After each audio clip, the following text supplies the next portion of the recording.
I'm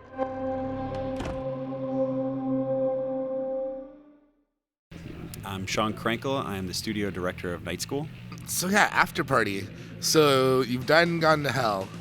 You would think that dealing with consequences would be over, or having actions that dealt you new consequences at least would be done with. But that seems to be the opposite case. Yes, in Hell, our version of Hell, it's almost like the same way that when you're a baby until you're about 5, you don't remember much of that. Now, as we're adults, well, our whole lives before you go to Hell are the version, After Party's version of that, essentially. So now that you're in Hell, you've got a lot of consequences to deal with because you have an eternity in front of you. But Milo and Lola find out fairly early in the game that there is a loophole that nobody's ever gotten through before, which is if you can get invited to Satan's house party and outdrink him, he will grant you re-entry to Earth. So the night before you go essentially off on your eternity of torture, both mental and physical, you are trying to go on this kind of super bad style adventure to get invited to this party and drink Satan under the table. It was super bad in influence, like when you guys were scripting the game. Yeah, I think that what we try to do is like pick and choose from the stuff that we love, but then do it in a way that you haven't seen, also in a way that you haven't seen much in games. So yes, we've seen these types of adventures in film and books and comics for years, but you don't see a lot of it in games. So for this, we looked at like Bill and Ted's Excellent Adventure. We looked at a lot of the Edgar Wright films. We looked at Beetlejuice in terms of how it treats the afterlife and sort of the macabre. Superbad for sure was a big one. So yeah, we kind of borrow from all of those, but ultimately to make this like buddy romp adventure. Now, the thing that I found much intriguing about Afterparty is you guys did a lot of world building in order to make this thing really cohesive. Like, how long did it take you guys to come up with the rules for the world, and how? Because you could say, oh, okay, we're just gonna have them outdrink Satan to get out of this, and you could have just left it at that. But like, you gotta have the environment that actually makes it cohesive as well. Yeah, I think when we finally landed on this idea of them drinking their way through hell as opposed to just like a normal kind of pub crawl, because early in our development we actually thought it was going to be more like just a real world pub crawl. But when we landed on our version of hell, we were like, oh, we can make like an R-rated Pixar movie now. So why not go all in and do a lot of world building? And so where in Oxenfree, our prior game, that was very much like pretty realistic world with some weird sci-fi stuff that happens that is 20% kind of crazy, but the world itself is familiar.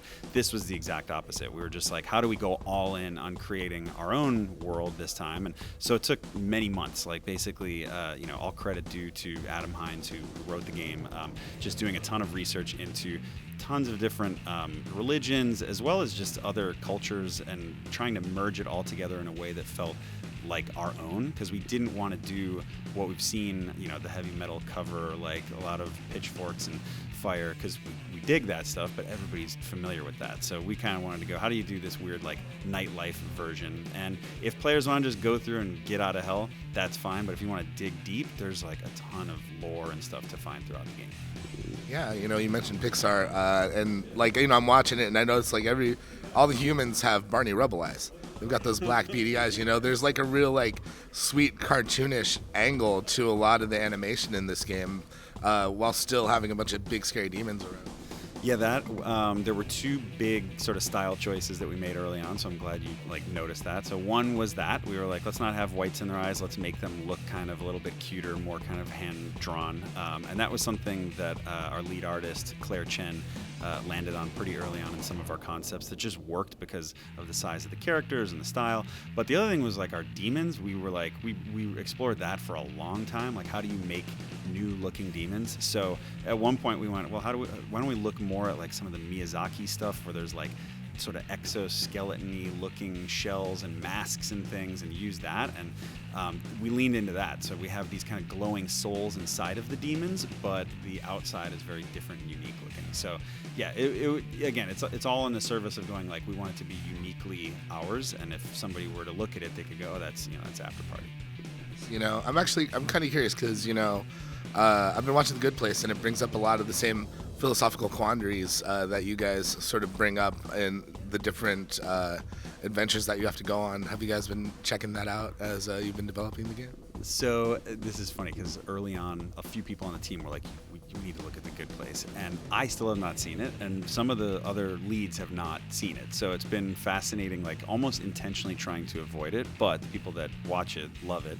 We had a similar thing happen with Oxenfree. We were getting halfway done with that, and then Night in the Woods and what's this? The really good Square Enix branching thing. Oh man, you know this one. Oh, the other one, she's got blue hair also. We were concerned because we're like, oh, there's a blue-haired Pacific North Woods branching super. Life is Strange, thank you, yeah. And we were like, we can't look at it until the game is out because we just don't want to get influenced by it. So that's kind of, at least for me, I can't speak for everybody else, but I've kind of avoided the Good Place until our game comes out because I don't want to, we just don't want to like change our direction that much based on that. It's reasonable. You don't want to spoil it for yourself, or you don't want to like bite off of them. Like I don't want to copy them inherently or dodge ideas because they've already done them. So we've kind of just gone, let's stay in our lane, and hopefully, if the hive mind happens to also be thinking of other things like this, that's fine. You mentioned like philosophy and religion that you guys researched. Early on in the game, you're told, all the religions sort of got it right. They also sort of got it wrong. Didn't really matter if you went to church or not.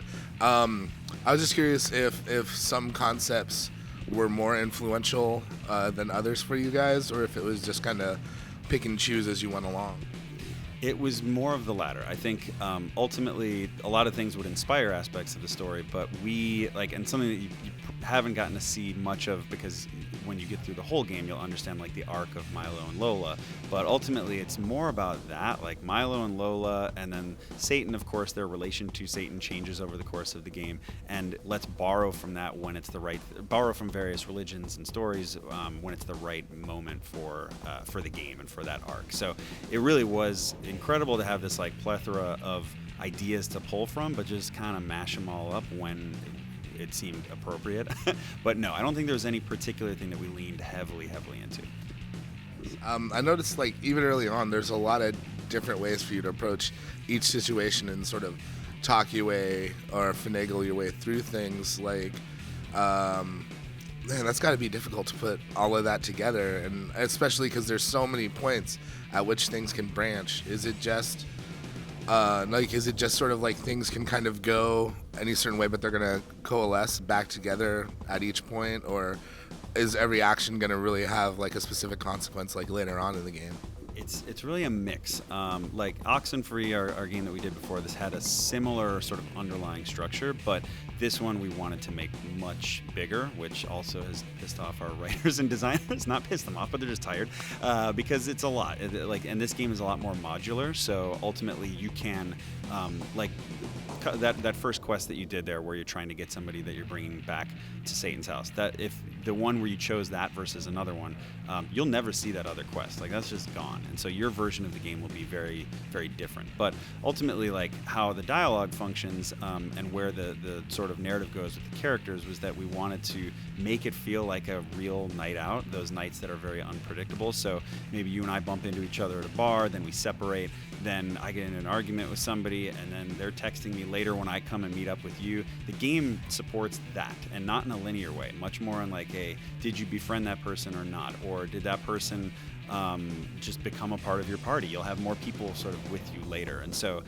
as a result, the script is insane. It's like 1,800 pages-ish of totally non-linear craziness. And then on top of that, we added all these drinks, right? So you go to any bar, they all have 4 to 5 drinks, and each drink will change all of your, like one of your dialogue choices for that entirety of that bar. So no matter what, if you have the drink that makes you talk like a pirate, there is dialogue for that every single time. That's both a strategic thing at times, but it's also like just a flavor thing for the player. Oh man, well, it was super strategic for me. Like each time I had to pick a drink, I'm like, what do I think is gonna suit me best for getting through this next aspect of the game? Yeah, we were trying to go like, how do you take that feeling of when you go out and you're like, tonight's a tequila night because it makes me funny if people think that sometimes, versus I want to be flirty or whatever, and like how can we align that to a game system? And so the drinks do really oftentimes perfectly align with like the quest at hand. Like we talked about it almost like a bar is like a level in Hitman, because like really each bar there's multiple ways through, and those ways through are both based on the drinks that you have, the way you approach the situation, and oftentimes even like if you take part in like one of the activities, so like a dance off or beer pong or whatever. And so we want the player to have a lot of choices to get through that, and the drinks are like the kind of the foundation of that. That's awesome. Yeah, I went with the sassy drinks. Yeah, because that's just who I am. I like to go out in my hottest outfit and really just get catty with it. I feel you. That's where we start. We want to empower everybody. Was the drink option thing like always there? Was that like always part of the game mechanics? Was that something like, because it seems like something that you could interject into a lot of different games or gameplay styles. So I'm just curious, like how early on were the drinks integrated as a concept? Yeah, it was. The early days of the game were so funny because like we just kept talking about like party your way out of hell, and then we're all like, yeah, we get it, and then we're like, what does that really mean? And then we're like, drink your way out of hell, and we're like, yeah, we all get it. What does that mean? And we prototyped a bunch of weird ideas. We had like there was like a bladder meter. You'd have to literally go to the bathroom and piss, and if you weren't pissing, then you'd piss your pants, and then you could black out. And so there was this like actual almost like the Zelda, the Breath of the Wild like stamina meter, but for drinking. And all of these things were in the game for a while early on, and what we found was like they just weren't fun to interact with. So we kept streamlining and going like, well, what is the thing that we want drinking to feel like? And ultimately it was that like role-playing strategic thing where it's like a costume or something. And so if in our prior game that gave you dialogue options, we forced the player 3 dialogue options, we thought, oh, wouldn't it be cool if the player could like equip a new stream of dialogue choices, and that's when it like really clicked. And so over the game, yeah, they start with things like sassy and stuff, but by the end they just get way crazier. So it's very loosely we talk about it like role playing basically. Now this is a game about partying, so I'm just curious, when does Andrew WK show up? If we had a little more budget, we probably should have put him in there. It's not a bad idea, actually. There's still time. We might cut another trailer. I'm gonna go see how much some of those classic songs are. But yeah, he's not in there yet. But there are some Easter eggs of I can't say. I'll just say there's Easter eggs from other media in there. You guys, I got an Adventures in Babysitting joke in there, and I was like, oh my god, this is so obscure. You know our references. There's a lot. I mean, I was just talking to somebody else, and you might have heard talking about Nightmare on Elm Street 3, and there's a lengthy diatribe about that. There's a lot of obscure inside jokes. Because the other thing is, like, we just want it to feel like you're watching a really good Adult Swim show. So you can just get like whereas Oxenfree was a pretty solitary experience, we want people to just sit on their couch with buddies, pass the controller back and forth and play along. Maybe make their own drinking games while they play. Maybe we were going to put that in, but maybe it was an ESRB issue, so we didn't put it in. Just saying maybe. Maybe one day, maybe some sort of Jackbox influenced spin-off title. That would be awesome. Then the other thing I was curious about is, you start off, you're already in hell. You're already it's not gonna get any worse for you. So I was kind of curious, what's the message for Afterparty? Is there still hope for the hopeless sort of thing? What were you guys going for? So, I don't want to absolve us of anything and just go there's no message, because there are a few messages, but if I were to even hint at some of them, it would probably give some stuff away. But it's probably not related to what you would think. It's not about what's good or bad. Even the reason why they die and why they're there, which we will uncover, is not the most important stuff. I think it comes down to more the nature of their friendship, and that is the stuff that we really push and pull at over the course of it. And in the beginning, yeah, the stuff that you've just played through, they're pretty close symbiotic sort of organism, but as time goes on, just like any like long-standing friendship, when the cracks start to show up, some serious things can happen. So there's, I think by the middle of the game, a lot of people will have a very different take on even what they're doing there. So it's less about the hell stuff. Like for us, I think honestly, hell was a setting for surfacing very real human things in an larger than life way, like the personal demon that you meet early on, Sister Mary Wormhorn, who is there to torment you and throw your decisions in your face. She's a great way for us to take this abstract concept of self-doubt and mistakes and all of that, and do it in a way that's very cartoony and kind of funny. So Hell was really a better way for us to amplify that. And like I said before, like the R-rated Pixar thing, it's kind of how Inside Out, yeah, that's what it's called, handles a lot of the stuff, the characters in the brain. We've taken a similar approach. Awesome. Well, it's looking great. I had a lot of fun today, and I'm looking forward to getting my hands on the finished product. When is Afterparty launching?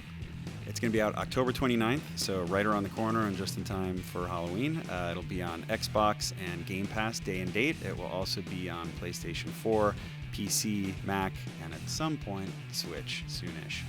So you're going to have a day or two to get your costume ready. Yes. And Night School throws a crazy Halloween party every year. I'm not inviting anybody. I'm just saying it's good. Well, enjoy your fancy party that none of us will be at. And I didn't say fancy. Well, have an excellent party, and thank you so much for talking with us. Thank you. It was a blast. Thanks for playing.